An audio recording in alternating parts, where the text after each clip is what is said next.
Hello, everyone. Welcome to Saugatuck Scribes. This series highlights our own Westport authors and their newest books, and tonight we have Denise Zack and Stephanie Bass.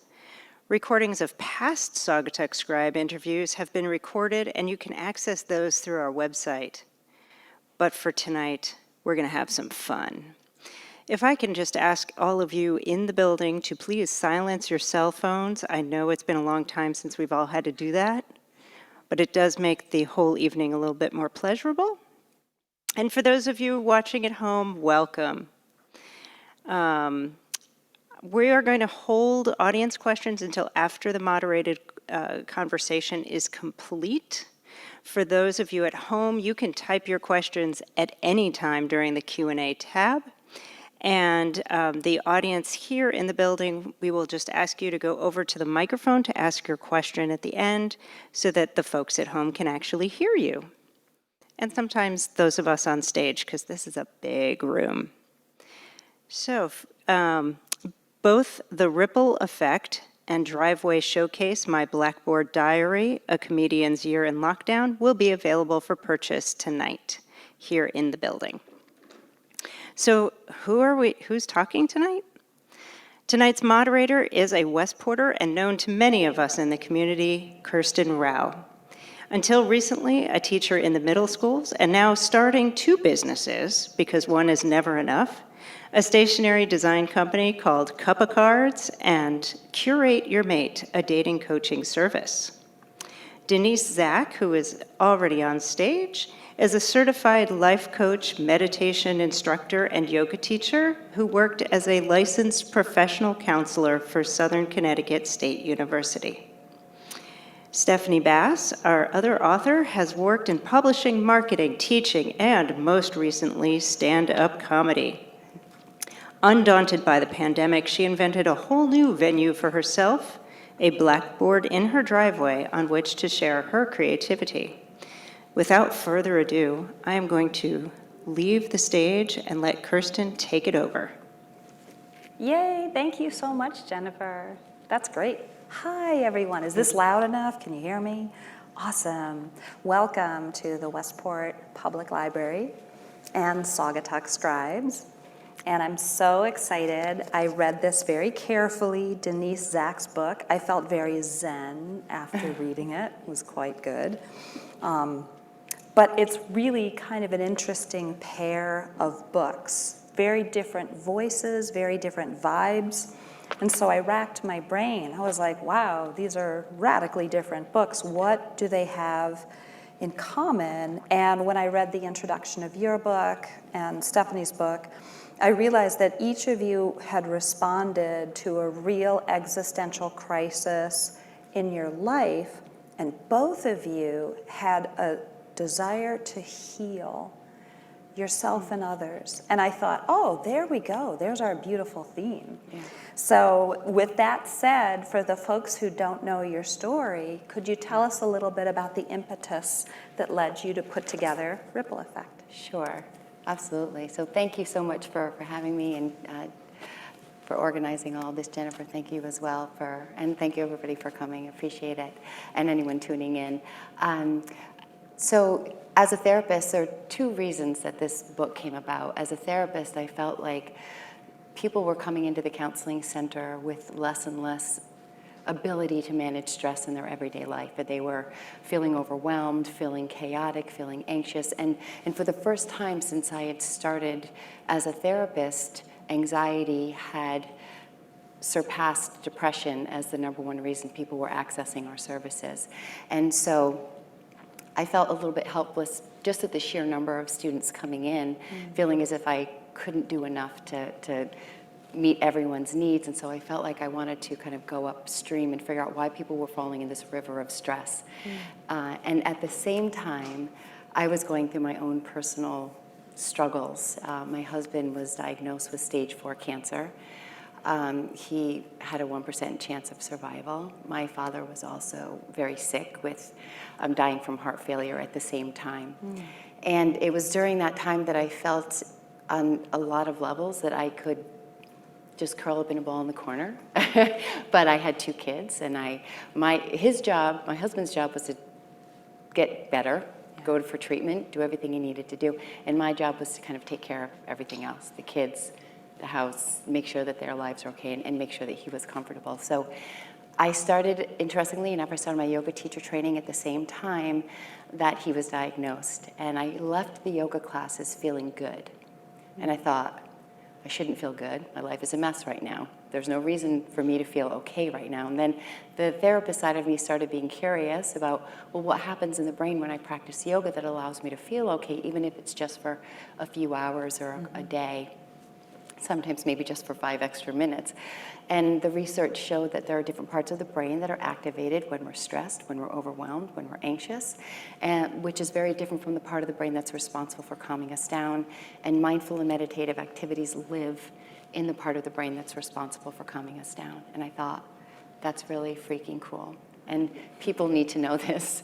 And that gives me impetus to practice this more. And if people knew that they could control how their brain's going to react by doing something mindfully or meditatively, then they'll be a lot better able to kind of manage stress in their life. So my husband survived. He had a 1% chance of survival. He's like the bionic man. He survived. He's 10 years cancer-free this year. So yeah, very exciting. And then the book was born. Oh my gosh. Yeah. Well, I mean, there is so much to unpack here. A 1%. Now, did anybody say that to you at the time? Like, yeah, here's your stats? Because that number would be too much to carry. Yeah. Unfortunately, the very first person we spoke with didn't say 1%, but he was kind of like, well, this isn't good. Wow. And it doesn't look good. And Wow. It's not really going to get better. And so that was our first 5 minutes. And then after that, everyone after that was amazing and said, you're not dying from cancer, you're living with cancer. And so that was our mentality. After that initial 5-minute meeting with, he was a fellow, so I think he was learning his bedside manner. Hopefully he got a little better at it over the years. Wow. But he was not someone that we had to interact with from that point forward, and everyone else was amazing and really, really hopeful and helpful. And that was where we decided our mentality was to just be in the moment with meditation. We meditated and we prayed every day. And That's those were amazing. Yeah. You know, it's almost as though that situation models what you talk about in the book. Like that first conversation must have fired up all your stress hormones, and it was kind of up to you and the other staff to step in. You were talking to me a little bit earlier about what's happening in the brain when you're stressed, and then what's happening in the brain when you take control with some of this mindfulness practice. Yeah. Can you tell us a little bit more about that? Yeah, absolutely. We have a fight, flight, or freeze response in our brain that's responsible for protecting us, and we need it. It's super important if a car in front of you slams on the brakes, or there's a foul ball coming at you when you're in the baseball stands. But what's happened in our society is that part of the brain gets activated all the time. And in fact, marketing and advertising executives have become experts at creating just a bit of chaos on a regular basis so that we feel just chaotic and anxious enough to feel like we need to buy something. That's why stores have so many lights and colors and advertisements, because they want you to just be distracted enough or overwhelmed enough so that, because we're more impulsive. Okay. When that part of the brain is activated. And so, and just the 24/7 nature of the society that we're in right now, everything is on demand and it's quick and it's 24/7. And so because of that, people never turn off, they never shut anything off anymore. The lines between work and home are blurred.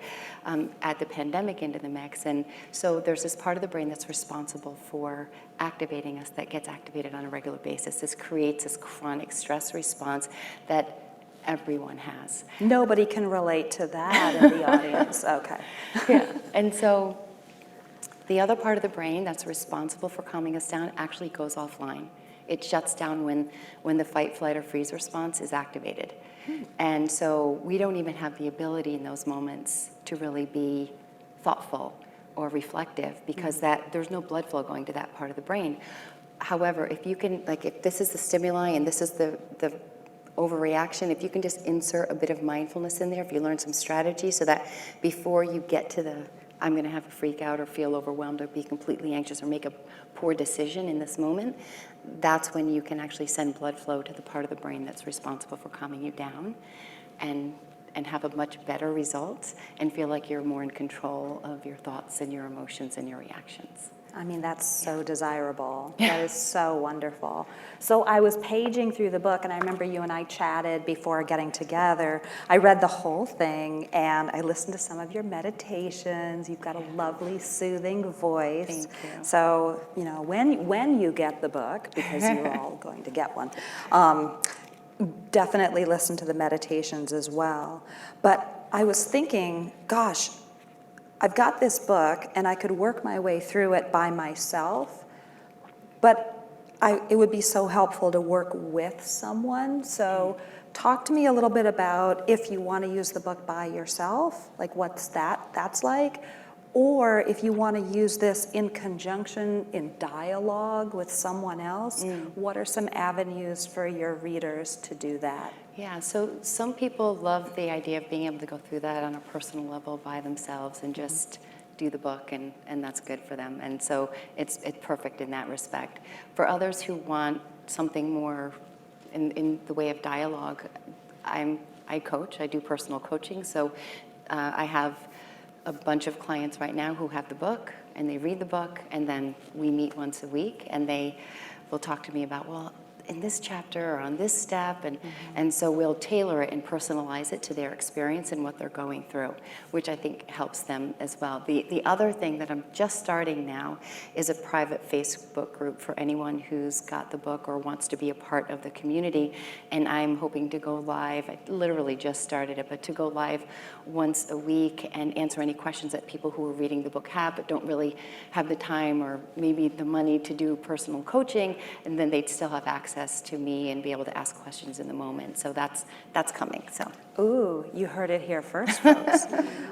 Yeah, that's a really nice thing because social media is one of those things that is programmed to agitate and, you know, poke at us and that kind of thing.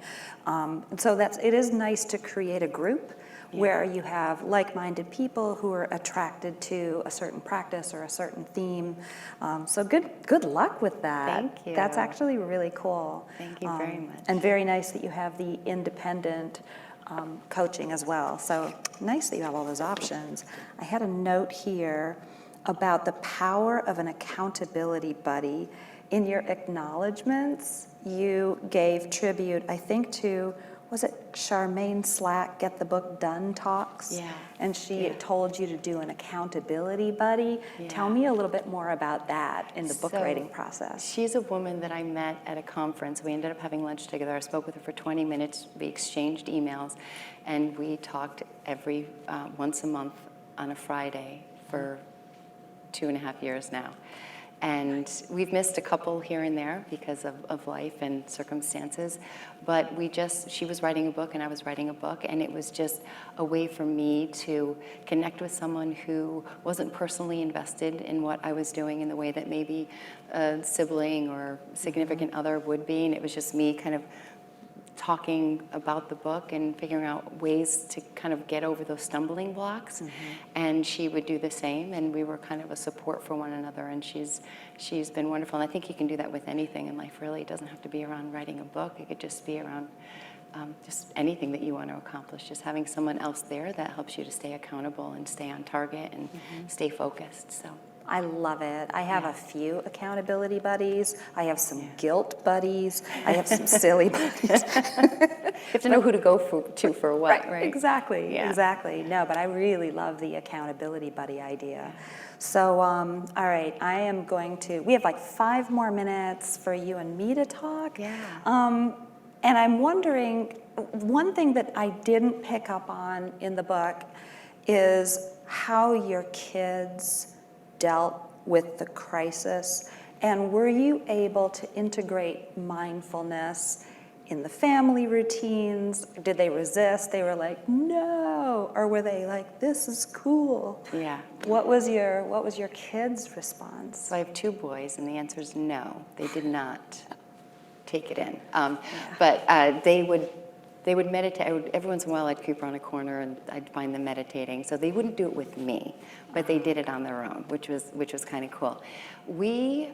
During the time that my husband was sick, we kept it very on a need-to-know basis. They knew he had cancer. They knew he was sick.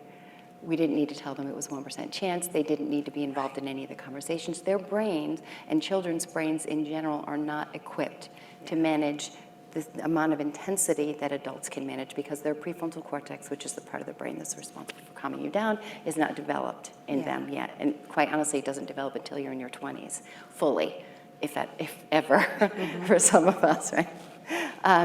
But so we gave them information, and my husband, Dave, was amazing because he's just like a rock star. But he just did his job. Like, you know, that trend right now, he knew the assignment. The assignment was to focus on getting better and being positive and, you know, healthy. We turned our lives around with, you know, juicing in the morning and meditation and changed the way that we ate. And so with the kids, they definitely saw that things were different, but we didn't. And in fact, we just had a discussion with them last summer when we went on a family vacation. We were out to dinner, and we told them the whole story. And it was the first time. And they were just like, what? Wow. They didn't have all the details, so they were pretty blown away by it. Yeah, because we were kind of just giving all of our How old are they now? 21 and 18. That's a good time to do that. You kind of did like an after the event. Well, we didn't really tell you like how bad it was. Yeah. Wow, good for you guys. Thank you. Good for you guys. And that's just beautiful that you're 10 years along and that this came out of it. What has been one of the most rewarding parts either of putting this book out in the world and seeing the response, or coaching that you've done? Like, what's filled your heart as a result of developing these techniques? I think for me, my general kind of way of operating in the world is to just try to help people. But I also feel like a kind of a natural teacher too. And so with having the book, I really feel like now I have a tool and a resource that if I could just say, hey, if you're struggling, maybe you want to check out my book.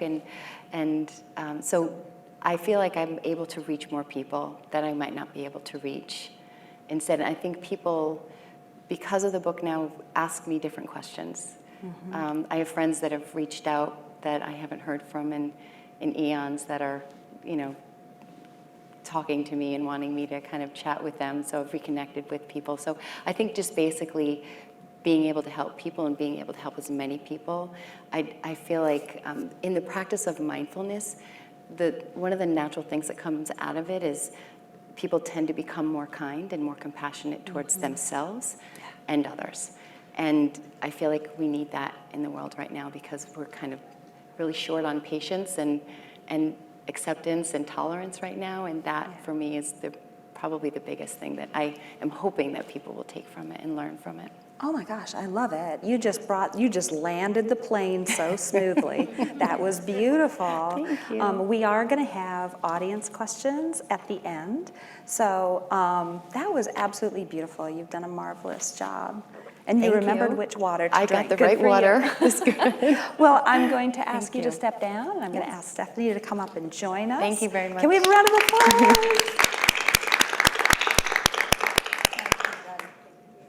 This is so fun. And I wasn't kidding when I read each of these books. The voices of these authors are just so different. I'm really glad you guys came tonight because it's like when you go out for an appetizer and you need a little salty, you need a little sweet, you need to balance things out. So we're about to have a whole different flavor, which is awesome. And this is Stephanie, this is her book. And Stephanie also responded to a crisis in her own particular way, in a way that was healing both for herself and, it turns out, quite a few other people. So tell us a little bit about the start of this book. Like, what happened?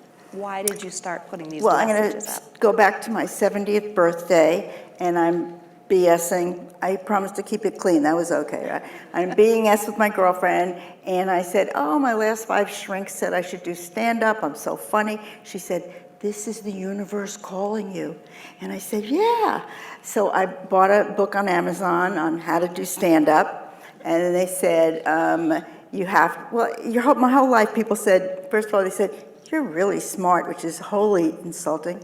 And the other thing they said was, oh, you're really funny. So I got the book, and it said do workshops. And the guy that wrote the book, Stephen Rosenfeld, turns out to be the Harvard of stand-up. So I go to New York, and I take a bunch of workshops, and I get on stage. And I have ADD, but I wasn't diagnosed till I was 47 and medicated big time. And I always felt like everybody else had a manual, but I didn't. And so then I sort of got this clearing spell, and I also have a journalism major, which only took 12 years in 6 colleges. And so then I started doing stand-up, and then a plague. What are the odds? So they closed the club. I'm in my house by myself, totally isolated, and I found an old blackboard, and they put it in my driveway. And people walked by, and cars stopped, and they took pictures. And if they caught me writing, they would talk to me. So I had people, and they said, go on Facebook, go on Instagram, and I did. And I had no thought of writing a book, although I always secretly wanted to. But I could not imagine linear writing a whole book, because with ADD, you have an extremely short attention span. I've had like over 30 jobs, but for 3 months, so I have a skimming knowledge of, just ask me anything, about anything. So I did the blackboard, and then I turned around, I have like 200 blackboards. People said, oh, you should write a book. So when you have ADD, you're missing certain things like executive skills, and then you find people to be collaborative with that you can work with. So I found an editor. People said, how'd you find her? I found Allison McBain. I asked the next 15 people I met, "Is she a good editor?" I was like, a good hairdresser? Does that work? So I found her, and she was great. And she said, you have a story. And my observations were funny, and then some of them were very serious. And we kept those, and it turned out to be a whole story about my year in lockdown. And there's going to be a jillion books. This is going to be a huge genre, but nobody is doing a 72-year-old comedian, so it's very unique. You've got your niche, darling. I do. I invented a niche. That's marvelous. It was really fun to go through. It's a quick read because you're just reading like a blackboard for the moment. Trapped in hell with terrible cook, me. It's great. There were, and some of them are just like Monday, Tuesday, Wednesday, thus. What's that word again? And then just the simple counting the days like you're in prison. That's pretty classic. But then I thought this was really cute too. Daughter shared TP cash. Confirmation I was a good mother. That's so sweet. So talk to me a little bit more about how would you come up with the idea? Was it every day that you wrote in your... No, I had days when I just stayed in bed and watched crap television, when you have ADD, you lose a lot of days, but when you're on, you're hot, so you get used to it. There were some days when I just couldn't think of anything to write, even soulful or sad or anything, or funny. So it was a very long year. Yeah. But I love the impetus, like for example, the one from your daughter was pretty clear. She delivered some toilet paper. So that gave you some peripheral lockdown damage. How am I gonna know if I develop agoraphobia? You aren't gonna know. Texting my GF holed up in Greenwich Village. Is this your girlfriend? Yeah. Me, are you seeing any humans? Kathy, what's a human? But it's kind of neat because this isn't a phone. This is actually a human writing on a blackboard. It's about as old school as you can get. And I know during lockdown, people enjoyed the tangible evidence of other humans being around. You know, people put little stuffed animals in the windows to cheer up school children as they were walking to school. And so this must have been a very tactile, like, oh, there's Stephanie, she's funny. You know, they felt a connection even though it wasn't on a phone. A lot of people stopped and talked to me. Yeah, So that was great. Tell me more about that. Like, were there some cranky people? Did people tell you their life story? Okay, a lot of old white men, they didn't want to discuss it because I think the stock market was up, so they didn't give a hoot what was going on politically. So I never engaged them. Nobody switches sides. We all know that? Yeah, nobody switches sides. So, and one time, they didn't like what I wrote, so they took the blackboard and they threw it in the bushes on my property, which I thought was fun. I mean, seriously, you know, my $20 blackboard, so I didn't care. But mostly they said, you're saying what I think, and that's so great, and thank you, because you made us laugh. Laughing is what separates us from any other species on the planet. It keeps you alive, and it gives you a perspective. So I am saying often, I get the same hit when I do stand-up. I get off stage, and people, they don't look like me, they don't sound like me, decades younger, whatever, they say, yeah, I feel that way too, you said what I think. And that's, you know, it gives you a sense of humanity. It's wonderful. Yeah.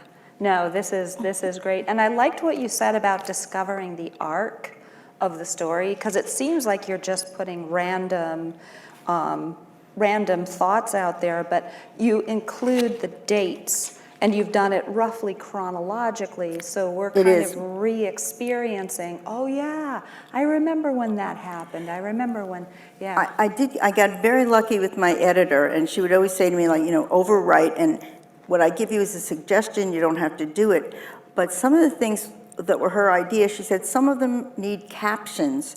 So if people picked it up later, 5 years from now, they see what was going on. So there's one that I have this little statue that my 35-year-old daughter made when she was 8. It's a terrible statue of the Statue of Liberty. And it says, France called, they want their statue back, and you can't visit. And so next to it is 3 headlines from the New York Times, the Washington Post, you know, lockdown, nobody's allowed to travel any place. So that put it in context. And there's one I really like when I said, everything starts at the kitchen table. She said, well, what did you mean? I said, what I meant is, you can go to church, you can go to synagogue, you can go to a mosque once a week. That's not how you learn who you are. It's at the dinner table. And you hear your mother saying skivvy things. You know, these mothers are making mean kids. They didn't, it's not a new phenomenon, it's just a new name. So what you hear at the dining room table, at the kitchen table, is your child's persona and life lesson and sense of community. So there are a lot of bad kitchen tables out there, folks. But it's interesting, you use this word community, and when I think about, because I came to your house to visit you before we did this panel. Yeah, and I was checking you out. Yeah, but actually the truth is she was checking. She was like, am I gonna like this lady who's running the panel? Well, I thought I had 2 shrinks, you know, and I got, at least I didn't have to pay you, so that was the good part. Right. That's so great. But you use the word community, and I think by consistently putting your thoughts out on a blackboard. I'm sure people who develop their routine of like, I'm gonna take a walk around the neighborhood, you gave them some hit of human connection, and you gave them something to think about and ponder and react to. So, and even when you were standing at a social distance and talking to people, I mean, really, by putting your thoughts out there, you were creating an opportunity for community. 100%. And people would stop by and say, oh, I stop by all the time because it's funny and it's great. And after a while, you'd get, well, women do this anyway. In 5 minutes, you're talking real. Men don't do that. I don't care. But you know what I mean? Like, they really gut stuff. And that's what happened. Like, we're all in it. When is it going to end? How's it going? My favorite joke is, you know, the bad news is, and I have it actually in my set, but I changed it. The bad news is I'm alone and isolated, locked down. The good news is no one in my house wants to kill me. So my neighbor's walking by. She's this fabulous woman. She has 3 kids, daughters, like boom, boom, boom. 2 of them are off to college. College closed down. They came back. Now, that was like, remember college, the first year? You know, you're on a tether and you're like experienced. So now all 3 girls are back. The original kid who was still at the house didn't leave. She's pissed off. And then the other 2 like revert to. And the woman said, the first 3 weeks were great. Now they're ready to kill each other. So she's venting and we're talking about it. And then that's how half my blackboards came about, because people are talking real about events. And then you turn it into a joke. And it's like, aha, been there, know what's going on. So it was awful to be isolated. And a lot of times it was great. And a lot of times it was awful to be in a house with people climbing all over each other, because now you're all together. So Yeah. Well, I really also enjoyed the fact that you discovered the desire to do stand-up in your 70s. That's really a fun story. So you told us the story that people told you were funny, and you got the book from Amazon, and then did you do classes with the author of the book? yeah, it's called American Comedy Institute. It's in New York. He's been doing it like for 40 years. And a lot of people, either they're salesmen or they're in another walk of life, even if you're making a power presentation, they take the workshop, because if you're giving a lecture, if you're teaching with a sense of humor, and so you learn the basics of stand-up. And so you'd meet people in these groups, and they'd be 25. I was next to the oldest, and there'd be all different ages and all different walks of life. And it's almost like some stayed with it, and some just took 1 or 2 classes. But it gives you a way of thinking. So if you buy my book, as you certainly should, in the acknowledgments, I acknowledge the guy that had this workshop. And you go on Amazon and you buy his book for $13. He tells you what stand-up is, how to do it, and just everything. In stand-up, there are only 2 positions. One is, this is my life, isn't it terrible? And the other is, this is the way I see the world. That's why good comics, they're not jealous, because your story is not my story. And I've also found in this community, first they look at me like I'm the only white-haired, matron who's showing up. And then I go on stage and I get real laughs, and I come off, I was in the club. That was it. And we had a commonality with people, red, green, black, purple, old, young, gay, straight, didn't matter, because we're all telling our stories and we're trying to get laughs and showing our humanity. So it was an incredible group to be associated with. And then you'd run into them in workshops, and I actually made round 3 of the funniest comic in Connecticut one year. That's because I don't drop F-bombs ever. And a lot of comics use them as commas, It's just, you're just numb to it. So I had this huge community, and you'd see him again. It was great fun, and that stopped too. That's why I started writing the blackboards. And the substitute were people walking by and neighbors. And when I posted on Facebook, people would respond. So there is a sense of humanity, and we're all in this together. So I it was love good. it. It was very good. This is a great opportunity for me to bring Denise back up, because this whole notion of taking the thing that you've discovered inside of yourself, your unique response to crisis, and then putting it out in the world to help other people heal, I think this is a great opportunity. So isn't this cool?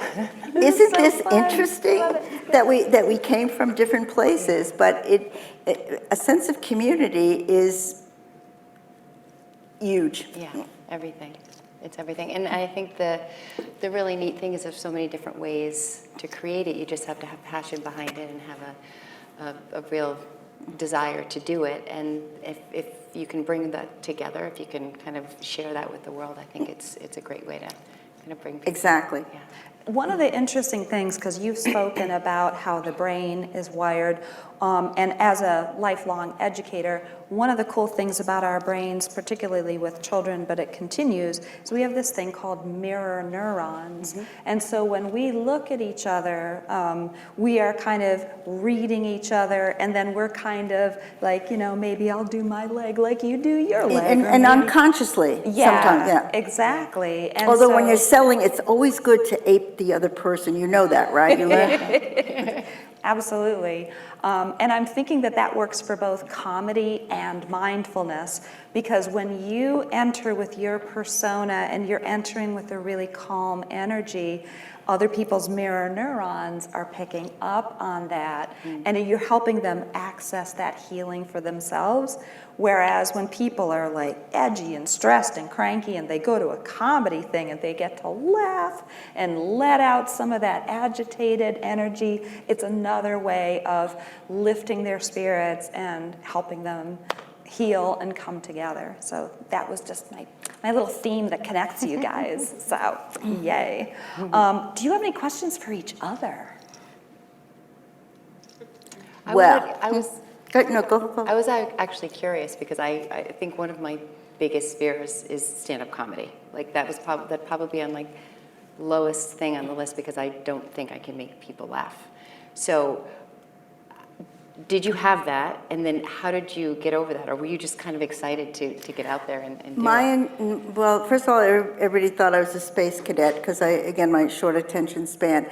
I am always the funniest person in the room. I always say what other people, I'm sorry, I'm always saying what other people are thinking, but either they're too well-bred or embarrassed to say out loud. So, I mean, literally, that's what people would always say about me. Yeah, it's just natural So for you. that was Yeah. easy. And Jerry Seinfeld has this thing, because one of the biggest fears people have is public speaking, and he said, people are so afraid, they'd rather be the corpse than give the eulogy. Which is just, that's not something I'm afraid of. I'm afraid of my computer, I'm afraid of anything technical, but I'm not afraid of, Trying to make people laugh. yeah, well, I was in sales and as a corporate wife, but you gotta be like charming for 3 hours in a group. That was a perfect job for me, actually. That was one of my best jobs. Then I got my golden parachute, which was even better. AKA divorce? Okay, just checking. Wanted to make sure that I was reading that correctly.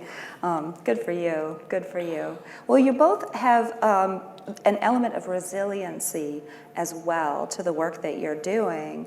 And resiliency is when you are really down for the count, you get back up.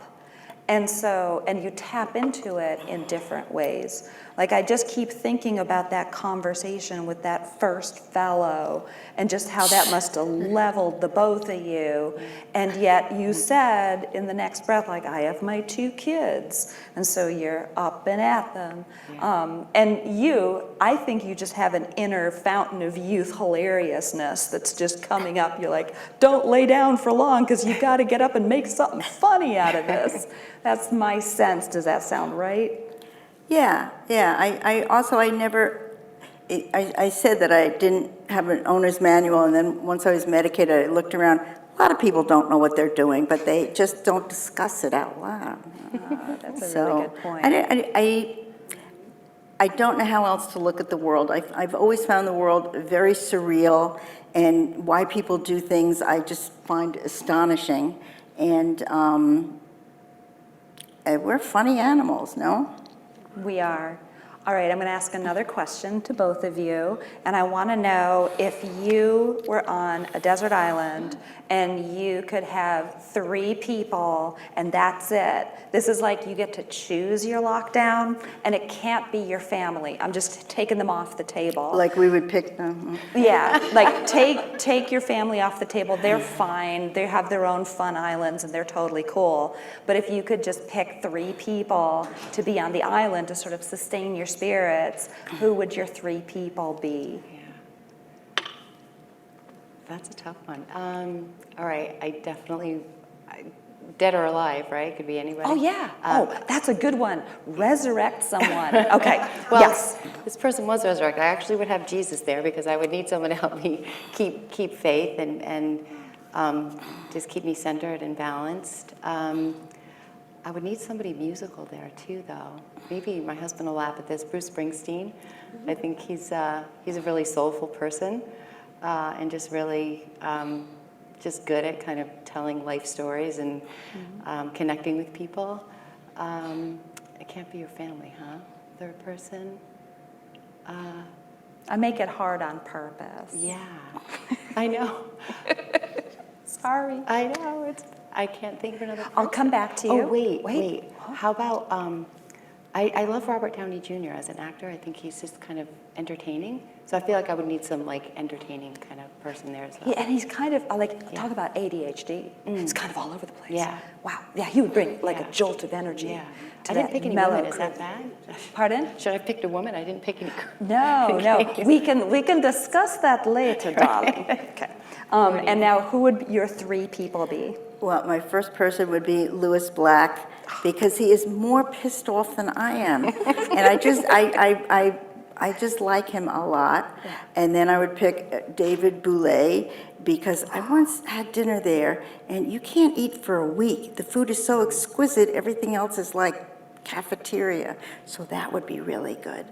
And as I've gotten older, I've really gotten to like Martha Stewart. Because I was not a huge fan, but she's another survivor, and she knows how to do everything.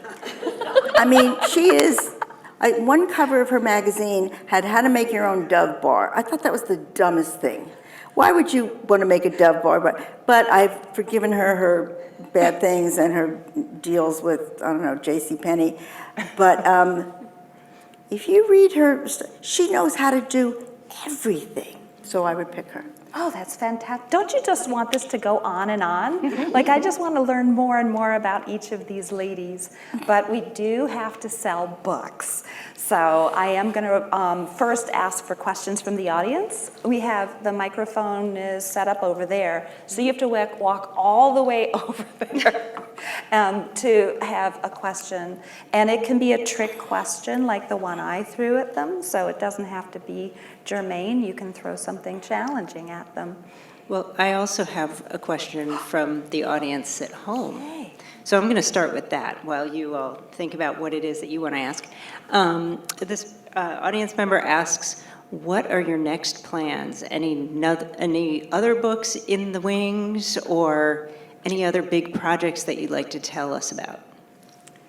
Yeah, so I am actually writing a children's book about mindfulness right now, and Dina, who's helping me with pretty much everything that I'm doing right now, Dina Schmidt, she's going to be drawing. She's going to be the illustrator for it. So it's a book on mindfulness for children, so parents can have it in their home. And I'm also doing a retreat in Italy where people can get immersed. I'm hopefully going to be doing a few retreats a year. The first one will be in Italy of next year, barring any travel restrictions. But it's the 9th through the 16th in 2022. So people get a deep immersion into the book. But you can just dive in for the week, get rid of all of your external distractions, and have one-on-one time with me. There's Lenora will be teaching the yoga classes. She's here tonight as well. Dina will be there as well. There'll be 2 yoga classes a day and some excursions, and it's all inclusive. And yeah, I'm really excited about that. Man, I'm there. Like, that just sounds really great. Very nice. How about you? What's next for you? Well, I'm back on stage after 20 months, and I'm going on Saturday at the Wilton Grange. I'm getting paid. Do you know how long it takes a stand-up comic to get paid? This is huge. So my first bunch of stand-up, the first 2 years I did dating at 70. Whereas you stand on stage and you say, I'm out there dating, you get applause because I guess you're standing up. And then, so now my stuff has to do with being isolated and locked down and what it was like. And I raised a preppy, semi-math genius child, and very corporate. And I'm a blue-collar, ex-hippie pothead, so we don't have anything in common. So that's a ton of material right there. So I want to, that's really what I want to build on. When she was 7, she said to me, if we weren't related, I wouldn't be your friend. I said, good, because that was not my role here. So I know she turned out real good, and I know I had a lot to do with it. If she doesn't want to say it or acknowledge it, with adult kids, don't push it. You don't have to, but you know what you did. Oh, I love it. So when is that performance and where? Well, this is going to be on Saturday. And you follow me on Facebook, you'll find out. This should get me more gigs. So that's the thing. The more you're on stage, the more relaxed you get. So that's really what I'm working on, to get that relaxed. So it's the whole field is open. Oh, that's so fantastic. Good for both of you. Thank you. I think that's just splendid. Great. Right. Well, I'm going to thank all of you for coming up onto the stage and telling your stories to all of Westport and beyond, now that we can zoom out to everybody. Thank you so much. For those of you who are here, please do consider purchasing a copy of The Ripple Effect or Driveway Showcase. So with that, I'm going to say thank you, Denise. Thank you, Stephanie. Thank you, Kerstin, for bringing it all together. And thank you all for watching tonight. And have a great evening. And thank you, Jennifer. Thank you.